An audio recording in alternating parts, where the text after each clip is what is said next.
அன்பிற்குரியவர்களே, இரண்டாம் வத்திக்கான் சங்கத்தின் ஆயரின் திருப்பணி பற்றிய ஏட்டில் 16வது எண்ணில் இவ்வாறு குறிப்பிடப்பட்டிருக்கிறது. அதாவது தல ஆயர் தன்னுடைய அருள் பணியாளர்களை எவ்வாறு பாவிக்க வேண்டும் என்று சொல்லுகிறது. அதாவது தல ஆயர் தன்னுடைய அருள் பணியாளர்களை நண்பர்களாகவும் மகன்களாகவும் பாவித்து அவர்களுக்கு திறந்த மனதோடு செவிமடுப்பதன் வழியாக மறை மாவட்டத்தில் அருள் பணியை செழித்தோங்க செய்ய முடியும் என்று கூறுகிறது. நம்முடைய ஆயரை பார்க்கிற பொழுதெல்லாம் என் நினைவுக்கு வருவது இந்த ஏட்டு எண் தான்.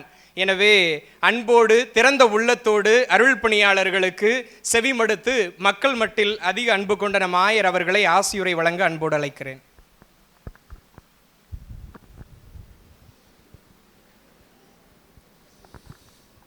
அன்பு தந்தையர்களே, அருட்சகோதரிகளே, அருட்சகோதரரே, இந்த விழாவை நான் கிறிஸ்மஸ் விழா கொண்டாட வேண்டும், உங்களை எல்லாம் அதற்காக அழைக்க வேண்டும் என்று நினைக்கும் பொழுது உண்மையிலேயே நம்மிடையே நல்ல உறவு இருக்க வேண்டும் என்பதுதான் முக்கியமானது.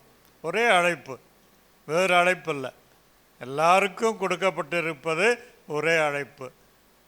இயேசுவுக்கு சாட்சி பகர, நற்செய்தி பணியாற்ற, இறையரசு பணியாற்ற, எப்படி வேணாலும் நம்ம வைத்து கொள்ளலாம்.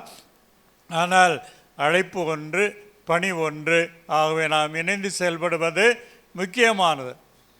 ஆகவே அந்த விதத்திலே தான் நம்முடைய உறவை புதுப்பித்து கொள்வதற்காகத்தான் இந்த விழா.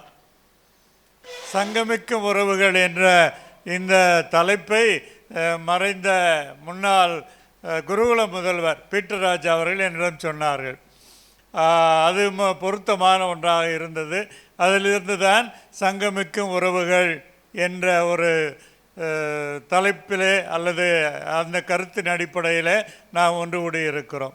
ஆகவே ஒருங்கிணைந்து செயல்படுவோம், அப்பொழுதுதான் நிறைய செய்ய முடியும்.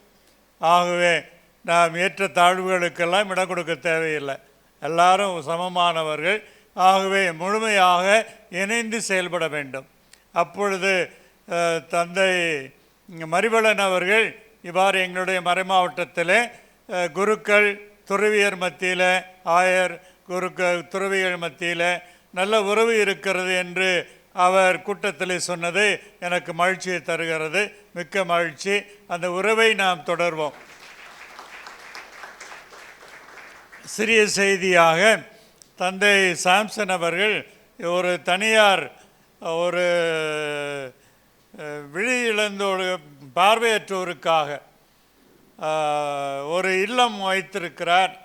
அதற்கு நான் எப்பொழுதாவது செல்வது உண்டு, நீங்கள் பார்க்க விரும்புகிறீர்களா என்று கேட்டார்.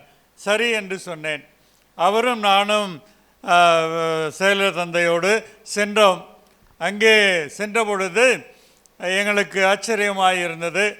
அந்த பார்வையற்றோர் இல்லத்தை நடத்தி கொண்டு இருப்பவர்கள் பார்வையற்றவர்கள்.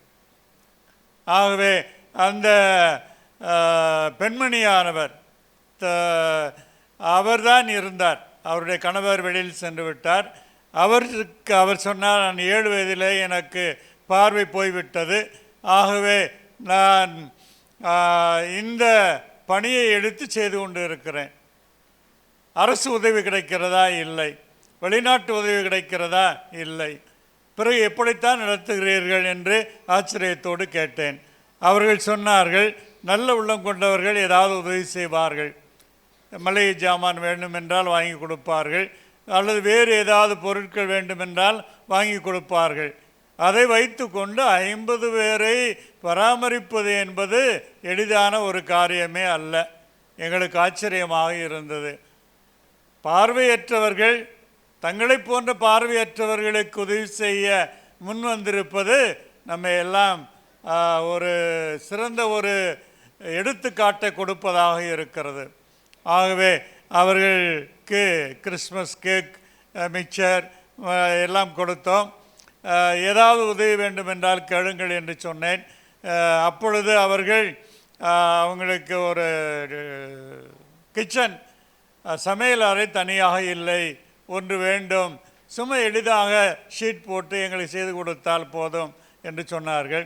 இல்லை இல்லை, நாங்கள் நிரந்தரமாகவே ஒரு கட்டிடம் கட்டி கொடுக்கிறோம், ஒரு சமையல் அறை 10க்கு 10 அவங்களே சொன்னது. அதை கட்டி கொடுக்கிறோம் என்று சொல்லிவிட்டு வந்திருக்கிறோம். இவ்வாறு மாற்றுத்திறனாளிகளுக்காக தந்தை கோர்னெல்லியன் தந்தையர்கள், கோர்னெல்லியன் சபை தந்தையர்கள் ஒரு நிகழ்வை அங்கே புனித அந்தோனியார் கலை மற்றும் அறிவியல் கல்லூரியிலே நடத்தினார்கள். பல இடங்களிலிருந்து மாற்றுத்திறனாளிகள் வந்திருந்தார்கள்.